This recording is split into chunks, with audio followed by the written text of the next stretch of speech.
नमस्कार, स्वागत है आप सबका राजनीति के इस अखाड़े में। मेरा नाम है अजय सेतिया। मित्रों, इस वीडियो में हम उत्तर प्रदेश की बात करेंगे क्योंकि लोकसभा चुनावों की दृष्टि से वही सबसे अहम है। उत्तर प्रदेश अगर भारतीय जनता पार्टी का खेल बना सकता है तो बिगाड़ भी सकता है। भाजपा का लक्ष्य तो सभी की सभी 80 सीटें जीतने का है, पर वह कम से कम 2014 वाला आंकड़ा छूना चाहती है। 2014 में भारतीय जनता पार्टी को 71 सीटें मिली थी और उसके सहयोगी अपना दल को भी 2 सीटें मिली थी। बाकी की 7 सीटों में से 5 पर समाजवादी पार्टी जीती थी और 2 सीटों पर कांग्रेस जीती थी, अमेठी और रायबरेली। बहुजन समाज पार्टी पूरी तरह साफ हो गई थी। भारतीय जनता पार्टी अगर उत्तर प्रदेश में बड़ी है तो उसका सबसे बड़ा कारण यह है कि समाजवादी का ओबीसी और बसपा का दलित वोट उसके पास आया है। सपा और बसपा दोनों पार्टियों का कोर वोटर भाजपा को मिला है, लेकिन यह भी उत्तर प्रदेश की सच्चाई है कि जब जब बहुजन समाज पार्टी की सीटें घटती हैं तो भारतीय जनता पार्टी की सीटें बढ़ती हैं। इस बार फिर वही होता दिख रहा है कि बसपा की सीटें घटेंगी तो भाजपा की सीटें बढ़ेंगी।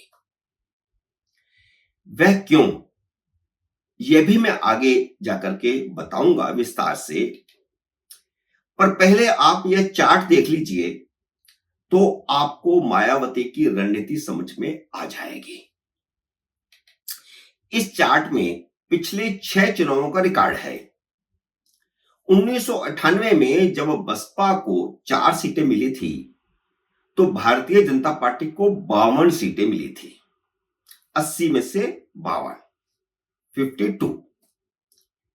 इसी बूते केंद्र में वाजपेयी की सरकार बनी, लेकिन 13 महीने बाद जब वाजपेयी सरकार 1 वोट से गिरी और अगले साल 99 में फिर चुनाव हुए तो मध्यावधि चुनाव में भारतीय जनता पार्टी की सीटें देश के बाकी हिस्सों में तो भले ही बढ़ी, लेकिन यूपी में घट गई। सीटें उतनी ही आई जितनी 1998 में आई थी, लेकिन यूपी में 25 सीटें घट गई। बसपा को 14 सीटें मिल गई और भाजपा को सिर्फ 52 में से 25 सीटें ही मिल पाई। यानी 98 में 52 सीटें जीती और 99 में 25 सीटें मिली, तो 27 सीटें घट गई और बसपा 4 से 14 हो गई। और उसके अगले चुनाव में 2014 में बसपा और बढ़कर के 19 हो गई तो भारतीय जनता पार्टी 10 पर आ गई। तो बसपा बढ़ती है तो भाजपा घटती है, बसपा घटती है तो भाजपा बढ़ती है। और अगला चुनाव देख लीजिए फिर 2009 का, बसपा 19 से 20 हुई, लेकिन भाजपा ने फिर मेंटेन की 10 सीटें। लेकिन 2014 में जब बसपा 0 पर आ गई तो भाजपा 71 पर चली गई। 2019 फिर देख लीजिए, बसपा बढ़ी, बसपा की 10 सीटें आ गई तो भाजपा घटकर 62 पर आ गई। मतलब साफ है कि बसपा का ग्राफ ऊपर जाता है, भाजपा को नुकसान होता है। इस समय बसपा का ग्राफ गिरा हुआ है। 2022 के विधानसभा चुनाव में उसे एक भी विधानसभा की सीट नहीं मिली।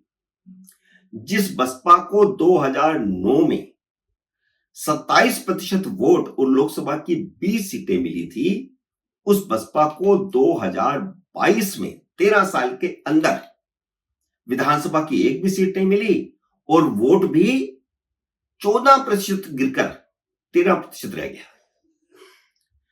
अब इसी को समझने की जरूरत है। इतनी बड़ी गिरावट के बावजूद मायावती ने इस बार किसी के साथ गठबंधन क्यों नहीं किया? एक समय में कांग्रेस दुविधा में थी कि वह सपा से गठबंधन करे या बसपा से करे। लोकल कैडर कह रहा था कि बसपा से करने में फायदा है, क्योंकि उसका सारा वोट कांग्रेस को ट्रांसफर हो सकता है, लेकिन सपा का नहीं होता।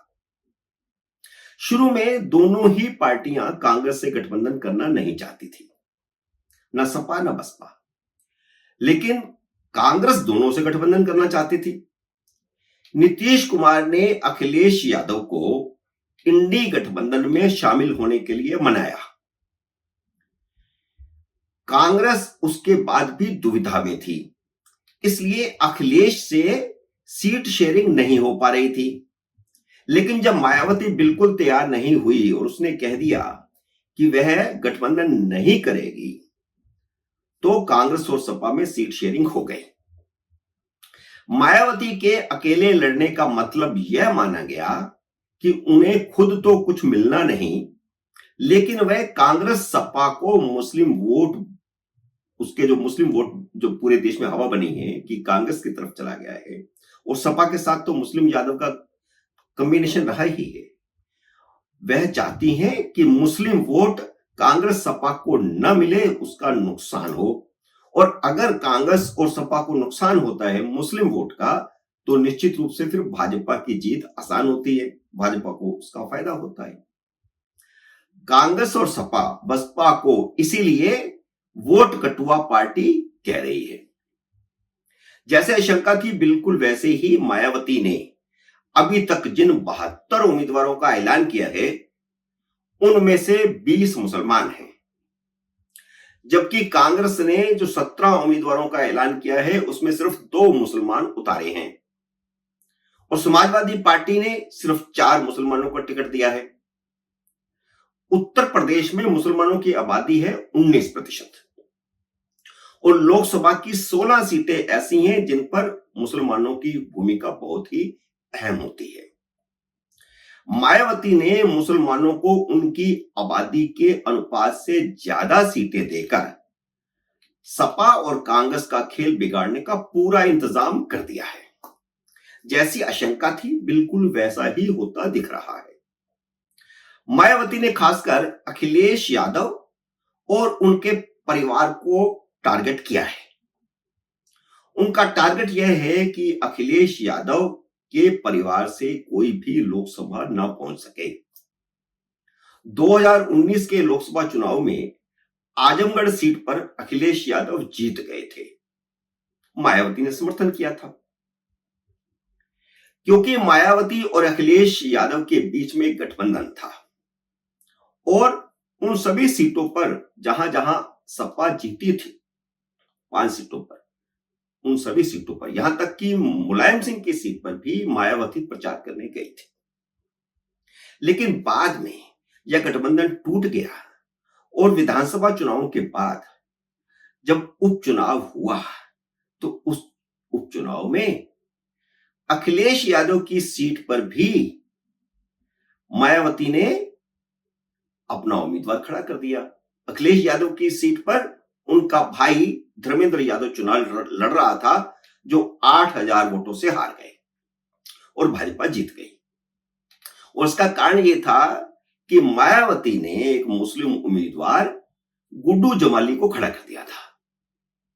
तो मुस्लिम यादव गठबंधन जो उनका कॉम्बिनेशन है वो टूट गया, मुस्लिम वोट उधर चला गया, और जो परिवार का गढ़ था उस सीट से परिवार हार गया। इस बार मायावती ने अखिलेश यादव के परिवार के हर सदस्य के खिलाफ एक एक गुड्डू जमाली खड़ा कर दिया है। गुड्डू जमाली वाला फार्मूला अखिलेश यादव के परिवार के सभी सदस्यों पर अपनाया जा रहा है, सिर्फ डिंपल यादव को छोड़कर।